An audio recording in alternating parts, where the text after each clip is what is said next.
중년이 넘어가면 온화한 인상이 상당히 중요한데 45세 이후에 대부분의 여성분들은 쌍꺼풀 수술과 같이 해야 된다고 생각합니다.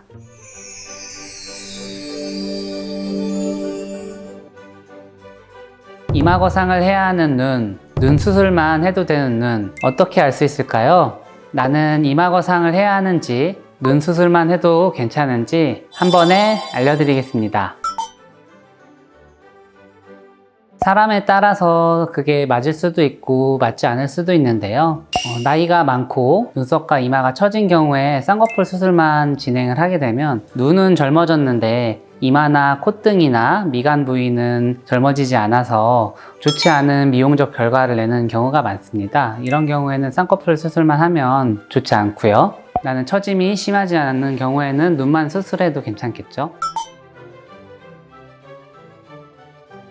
일단은 우리 사람들이 걸어 다니기 때문에 중력에 영향을 받게 되겠죠. 처질 때는 눈만 처지는 게 아니고 정수리부터 다리까지 다 처지는데요. 두피도 처지고 이마도 처지고 눈썹도 처지는데 눈만 처짐을 해결한다는 거는 상식적으로 맞지 않겠죠. 제가 환자분들에게 설명드릴 때는 눈썹과 쌍꺼풀 사이의 거리를 멀게 하는 수술이랑 그대로 유지하게 하는 수술이랑 좁게 하는 수술 이렇게 말씀을 드리고 있어요. 이 중에서 눈썹과 쌍꺼풀 사이의 거리를 넓게 하는 것은 유일하게 이마 거상만 가능한데 45세 전후로는 온화한 이미지를 가지시는 것이 중요합니다.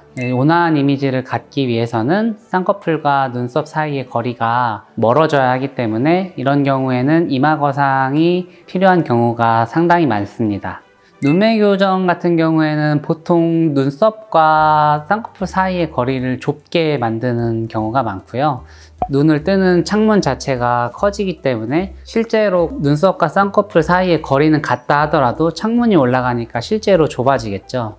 보통 눈썹과 쌍꺼풀 사이가 좁아지면 인상이 세지게 되는데 좋은 말로는 화려하다, 도도하다 이런 식으로 이미지를 주기도 하지만 보통 연세가 많으신 분들은 사나워 보인다 이런 식으로 말씀하시는 경우가 많죠. 실제로 쌍꺼풀 수술을 하는 방식은 앞에 있는 피부판과 뒤에 있는 눈 뜨는 근육의 뒷판이 연결이 되어야 합니다. 이것을 물리적으로 연결시켜주는 과정이라고 생각을 해주시면 됩니다. 실제로 진료실에서는 이런 경우가 더 많은 것 같습니다. 왜냐하면 이마 거상을 권하면 너무 큰 수술을 권한다고 느끼시기 때문에 일단 저 쌍꺼풀만 받을래요. 이런 식으로 말씀을 드리면 이제 의사들이 나중에 눈썹이 너무 많이 떨어지실 거예요. 이렇게 얘기하고 괜찮아요. 그런데 수술 받고 정말 많이 떨어져서 다시 오시고 이런 게 실제 임상에서 일어나는 일들이고요. 그래서 이마 거상을 적극적으로 의사들이 권하고 있는데 아직 환자분들이 받아들이시지 못하는 것이 조금은 아쉽습니다.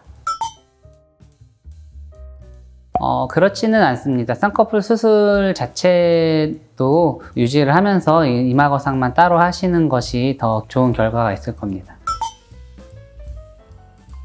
제가 생각할 때는 45세 이후에 대부분의 여성분들은 쌍꺼풀 수술과 이마 거상을 같이 해야 된다고 생각합니다. 여성분들의 경우에는 중년이 넘어가면 온화한 인상이 상당히 중요한데 이마 거상을 하지 않으면 온화한 인상을 가질 수가 없다는 것이 문제점이고요. 남성분들은 약간 다른데요. 남성분들은 중년 이상이라 하더라도 쌍꺼풀과 눈썹 사이가 좁아도 어울리시는 분들이 꽤 많은 편입니다. 그래서 남성 중년 분들 같은 경우에는 이마 거상을 강력하게 권하지는 않고, 그리고 또 하나 변수는 남성분들은 중년 이후에 탈모이신 분들이 상당히 많아서 이런 부분까지 고려했을 때 여자는 조금 더 많이 권하는 편이고 남성은 일단 눈 수술만 먼저 해보시라고 말씀드리는 편입니다.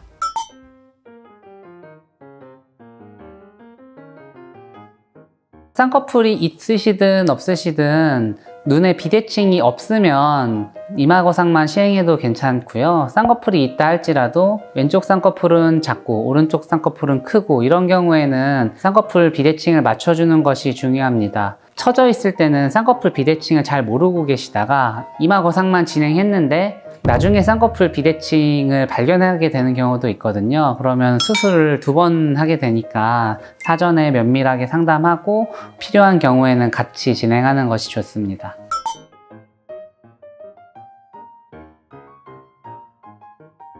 네, 아주 흔한데요. 저 같은 경우에는 이마거상, 눈썹하거상, 쌍꺼풀 수술을 3개를 같이 진행하는 경우도 많이 있습니다. 그 이유를 따지고 보면 보통 이마거상과 쌍꺼풀 수술만 하시는 경우도 있고 이제 저처럼 눈썹화 거상까지 하는 경우가 있는데 의사들마다 의견은 약간 다른데 저는 이렇게 하는 이유가 이마거상으로 바깥쪽 눈 처짐을 개선할 때는 이 측두에서 눈꼬리까지의 거리가 약간 멀어요. 그럼 우리가 밧줄을 당길 때 내가 10m를 당겨야겠다 하고 10m를 당겨도 밧줄이 멀리 있으면 10m를 따라오지 않거든요. 그래서 가까운 눈썹 바깥쪽에서 당기면 내가 당긴 만큼 처짐이 개선되니까 눈썹화 거상을 같이 하는 것을 선호하는 것도 있고, 그리고 눈썹화 거상으로는 지방이나 근육까지 편하게 조작할 수 있기 때문에 같이 하는 것을 선호하고 있습니다. 그 외에도 트임 수술, 눈매 교정 수술,